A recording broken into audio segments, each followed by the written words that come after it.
السلام علیکم every one, I hope آپ سب ٹھیک ہوں گے۔ جیسا کہ آپ کو پتہ ہے کہ رمضان چل رہا ہے اور اینڈنگ پر ہے، تو ہم آج شب قدر کے حوالے سے بات کریں گے۔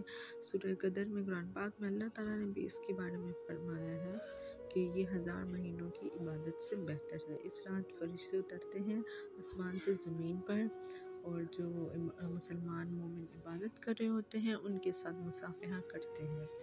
اچھا، اس رات میں جو بھی مسلمان عبادت کر رہے ہوتے ہیں ان کی عبادتیں قبول ہوتی ہیں، ان کی دعائیں قبول ہوتی ہیں، ان کے پچھلے تمام گناہ معاف کر دیے جاتے ہیں۔ اس کو طاق راتوں میں تلاش کیا جاتا ہے، 21st 23rd 25th 27th and 29th۔ Mostly کہتے ہیں کہ 27th رمضان ہے، لیکن حضرت صلی اللہ علیہ وسلم اس کو 5 طاق راتوں میں تلاش کرتے تھے، تو ہم بھی اس کو 5 طاق راتوں میں ہی تلاش کریں گے۔ تو ہم بس 5 طاق راتیں ہم جاگ گئے نا دوستو، تو اس میں سے کوئی ایک طاق رات تو ہوگی شب قدر والی، تو اس کا ثواب ہمیں مل جائے گا۔ تو اس طرح ہر سال ہم شب قدر کو پا لیں گے، ہم سے کوئی بھی مس نہیں ہوگی۔ تو سمپل از دیٹ کہ ہم نے ان 5 راتوں کو جاگ کر اس یقین کے ساتھ عبادت کرنی ہے کہ وہ قبول کرنے والی ذات ہے، وہ بہت رحمان اور رحیم ذات ہے۔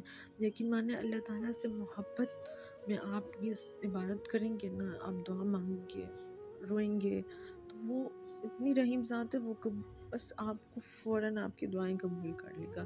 لیکن آپ نے دل صاف کر کے دعائیں کرنی ہیں، جن سے آپ ناراض ہیں ان کو معاف کرنا ہے، پھر انشاءاللہ آپ کی دعا ضرور قبول ہوگی۔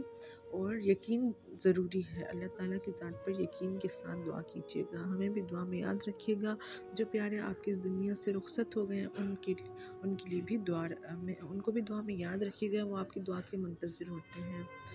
انشاءاللہ پھر ملاقات ہوگی، اپنا خیال رکھیے گا، اللہ حافظ۔